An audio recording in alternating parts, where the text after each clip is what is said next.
জুলাই গণঅভ্যুত্থানের আগে আমরা হচ্ছে সেই প্রজন্ম, যেই প্রজন্ম আই হেট পলিটিক্স প্রজন্মের আমরা হচ্ছে এই জেনজি প্রজন্ম।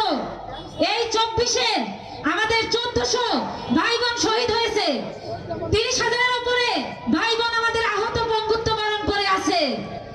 আজকে আমাদের কিন্তু এই একটা রাজনৈতিক দল করার কিন্তু কথা ছিল না, কিন্তু যদি নড়াইলবাসী যারা আমাকে চিনে থাকেন, কোনোদিনও আমি 24-এর আগে কোনো রাজনীতি করব এই মন মানসিকতা পর্যন্ত ছিল না। কিন্তু যখন দেখলাম এই 24 আগস্টে জুলাই গণঅভ্যুত্থানে এই বাংলাদেশে খুনি শেখ হাসিনা যেভাবে আমাদের ভাই বোনদের আহত করে শহীদ করেছে, বঙ্গুত্ব বরণ করেছে, অন্ত বানিয়েছে, এইটা দেখার পরে আর একটা বিন্দু রক্ত আমাদের গায়ে থাকা অবস্থায় আমরা মনে করেছি যে এই 24 আগস্টের পরবর্তী সময়ে আমরা রাজনৈতিক দল খুলব। আমাদের যদি 100 জন ভাই বোন হয়, সেই 100 জন ভাই বোন নিয়ে আমরা নড়াইলের বুকে আমরা 1 লাখ ভাই বোনে পরিণত হব ইনশাআল্লাহ।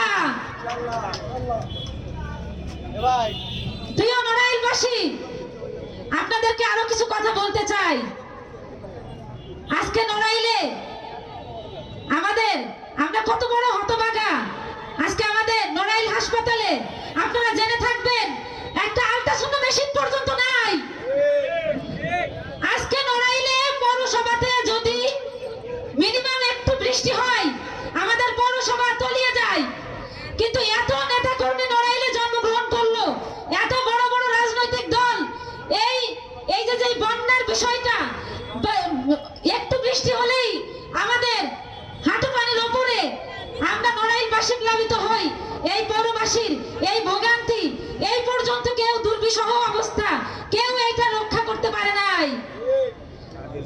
তো সেই জায়গা থেকে বলবো, আজকে আমাদের নড়াইলে এত সমস্যা। আজকে আমরা 5ই আগস্ট পরবর্তী সময়ে দেখলাম নড়াইলে প্রতিটা ঘরে ঘরে মাদক পৌঁছে গেছে। 5 তারিখের পরবর্তী সময়ে আমরা দেখেছি এই মাদকের আখড়াখানা প্রতিটা ঘরে ঘরে। কেন?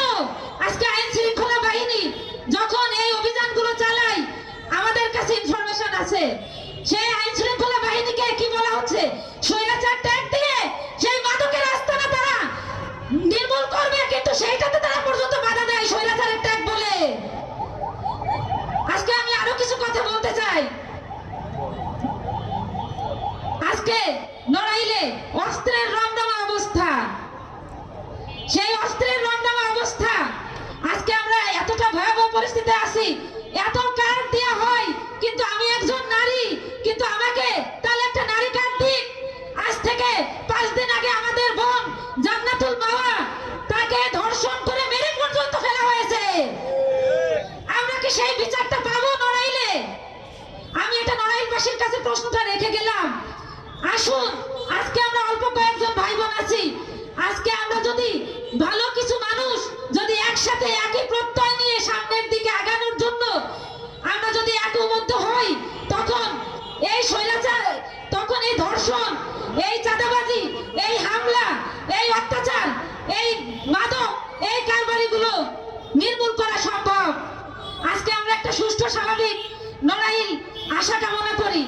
তো আমি এটা বলে আমি আমার বক্তব্য শেষ করছি। ইনকিলাব ইনকিলাব।